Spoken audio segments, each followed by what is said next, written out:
Eh bien bonjour à toutes et à tous et bienvenue sur cette vidéo, je suis Axel Bruderman, c'est un plaisir pour moi de vous retrouver aujourd'hui. Concrètement, ce qu'on va voir ensemble sur YouTube, ça va être très simple pour le sujet du jour, comment passer de 0 à 100 000 euros sur sa boutique Shopify en utilisant la publicité Facebook. Si vous êtes prêts, on commence tout de suite. Donc avant qu'on commence cette vidéo, simplement je souhaite vous le rappeler, si vous n'êtes pas encore abonné à cette chaîne, cliquez sur le bouton s'abonner et activez la cloche de notification pour ne pas rater une vidéo pleine de valeur comme celle-ci. Et également, sachez que dans les 30 premières minutes, donc après que j'ai upload la vidéo sur YouTube, dans les 30 premières minutes, si vous commentez, vous avez une chance de remporter un appel avec moi dans lequel je répondrai à toutes vos questions. Donc, j'attends vos commentaires. Alors le sommaire de cette vidéo, il est vraiment super clair aujourd'hui. Très simplement, on va passer dans un premier temps sur la phase de test. Est-ce que notre produit il est bon, est-ce qu'il n'est pas bon? Parce que dans tous les cas, on ne va pas perdre 107 ans à tester un produit qui ne marche pas.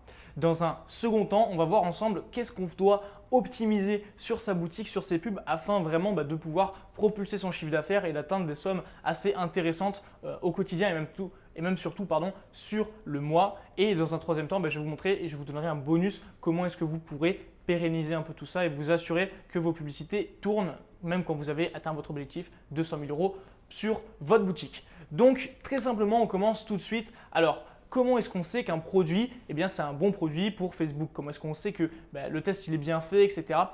Je vous recommande toujours de tester sous 48 heures. Donc vous prenez votre produit, vous le testez pendant 48 heures. C'est franchement le minimum syndical, je dirais, parce que personnellement, des fois, on fait des tests à plus de 7 jours, 8 jours, 10 jours, afin de trouver les meilleures audiences, qu'est-ce qui répond le mieux à notre produit, à notre offre, les meilleures pubs, etc. En fait, on va tout tester, mais dans un cadre vraiment où vous voulez aller vite et vous voulez tester le maximum de produits, je vous recommande de tester 48 heures. Vous pouvez tester avec un budget entre 5 et 20 euros par jour par asset. Dans tous les cas, au plus vous mettez d'argent, au plus vous aurez de données rapidement, mais au plus ça va vous demander de budget. Personnellement, on teste avec moins de 10 euros nos premiers assets ou parfois avec 10 euros, on ne va pas mettre plus parce que ça ne nous apporte pas grand-chose de gagner 1 ou 2 jours. Et honnêtement, quand le produit ne marche pas, on perd moins d'argent tout simplement. Et voilà, donc c'est ce que je vous recommande, tester avec 10 euros ou moins, ça suffit largement. Attention à ne pas descendre en dessous de 5 euros parce que vraiment, en dessous de 5 euros, ça sert un peu à rien sur de l'adset froid. Donc en gros, lorsque vous faites vos premières publicités. Donc vous attendez 48 heures une fois que vous avez fait vos premiers tests et à la fin de ces 48 heures, simplement, si vous êtes rentable, si vous avez fait 5, 6, 7, 8 ventes, et que vous êtes rentable, c'est que c'est un bon produit. Si ce n'est pas le cas, je vous recommande de changer le produit parce que ce n'est pas bon. Donc, une fois que vous lancez votre phase de test, je vous recommande vraiment de suivre ce que je viens de vous dire et de tester plusieurs ensembles de publicités, plusieurs messages publicitaires. Donc, en général, vous pouvez mettre 10 assets à peu près, je dirais 10 ensembles de publicités, donc sur 10 audiences différentes et vous mettez 2 à 3 publicités, donc messages publicitaires, ce qui s'affiche sur le fil d'actualité de vos clients. Donc par asset, comme ça, vous testez un peu tout, vous voyez ce qui marche. À bout de 48 heures, ce qui n'a pas marché, vous le coupez. Ce qui a marché, vous le continuez. Et enfin, je vous invite même à tester de nouveaux intérêts tous les jours afin de vous assurer d'avoir de la donnée et des ventes au quotidien. Voilà. Alors dans un second temps, quand votre produit, vous l'avez validé, vous vous dites c'est bon, c'est un bon produit, il faut que je le scale. Donc le scaling, très simplement, ça va être quoi? Ça va être d'augmenter son budget, d'augmenter ses marges et également d'augmenter la valeur d'un panier moyen. Donc comment est-ce qu'on va faire ça? Pour augmenter son budget, très simplement, et ça je vous ferai une vidéo dédiée. D'ailleurs, si elle vous intéresse, je vous invite à me le dire en commentaire dès maintenant. Dans tous les cas, je pense que c'est vraiment le cas, vous avez été nombreux à me solliciter. J'aime scaler avec le CBO, donc en gros les nouvelles stratégies qui arrivent pour septembre, elles sont déjà utilisables aujourd'hui et j'utilise personnellement le CBO pour scaler vraiment très fort. Donc tester un scaling en CBO, également tout simplement de façon plus ancienne mais qui marche toujours très bien, ça va être du coup de doubler l'adset ou d'augmenter le budget en fait simplement sur l'adset directement. Par exemple, vous avez une audience qui vous fait vraiment un retour sur investissement de 4 points, c'est-à-dire qu'en gros vous mettez 1 euro, vous en gagnez 4, au lieu de mettre 10 euros par jour, vous mettez 15 euros, 20 euros et ainsi de suite, vous montez tous les jours jusqu'à ce que ça continue d'être rentable et donc du coup que ça continue de vous faire des ventes au quotidien.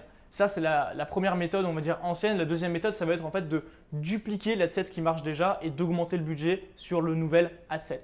Donc ça, c'est très simple. Je pense que vous le savez déjà. En tous les cas, il y en a beaucoup. Il y a beaucoup de contenu sur YouTube. Si ça vous intéresse vraiment que je vous rentre plus en détail dans ces stratégies, je vous invite à me le dire en commentaire. Ça me fera des sujets de vidéo et surtout, ça me fera plaisir de vous apporter encore plus de valeur sur des stratégies plus avancées sur Facebook.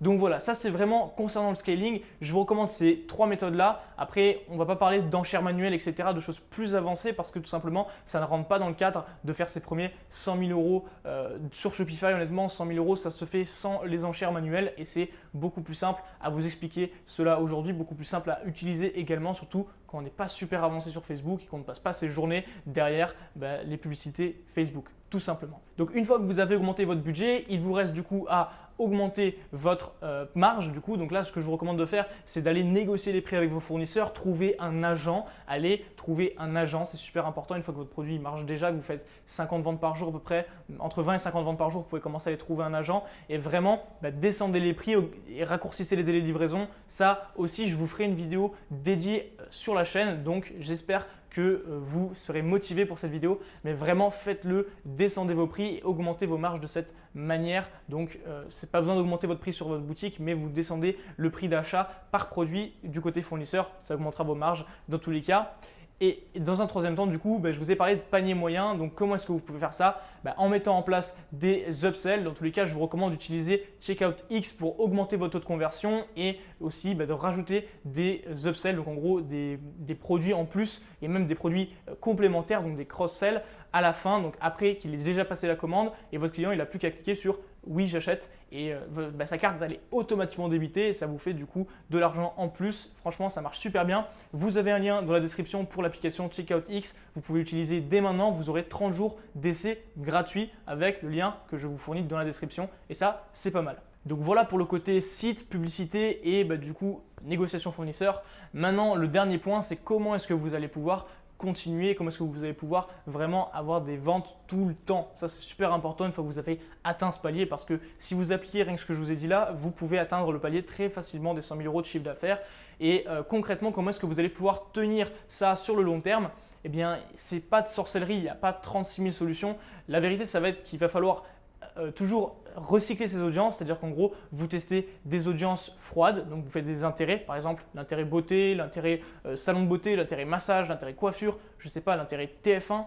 Voilà, en gros, vous testez des intérêts, puis après, vous lancez des lookalikes, donc des audiences similaires aux personnes qui sont déjà venues sur votre site, qui ont déjà ajouté au panier, qui ont déjà acheté, des personnes qui ont vu votre publicité mais qui n'ont pas cliqué, etc., etc. Et toutes ces personnes-là, vous pouvez les cibler, les recibler, c'est super important. Donc, faites tourner vos audiences et quand, par exemple, vos audiences elles meurent, vous pouvez utiliser les personnes qui ont ajouté au panier et qui ont également lancé un paiement initié comme une seule et même audience. Donc en gros, vous regroupez deux audiences distinctes, vous les regroupez. Ça, c'est plus avancé. Je n'ai pas envie de m'étaler sur la vidéo, mais vraiment, il y a plein de stratégies à faire. D'ailleurs, si vous voulez en savoir plus, sous la vidéo, vous avez des liens du coup pour vous former avec Facebook. Et voilà, d'ailleurs, si vous voulez qu'on échange sur votre situation, si vous avez besoin, selon vous, d'un coaching, vous pouvez aussi voir dans la description.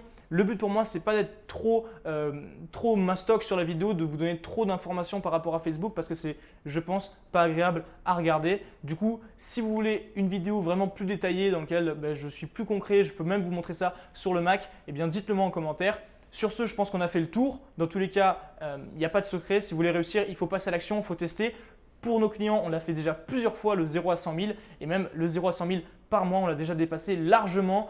Donc voilà, si vous voulez faire ça, il faut passer à l'action, il faut suivre les conseils de cette vidéo. Ça, c'est ce que je vous recommande de faire. Dans tous les cas, j'espère que la vidéo vous aura été de valeur. Pour ma part, je vous retrouve dans une prochaine vidéo sur YouTube. C'était Axel et explosez tout dans vos business.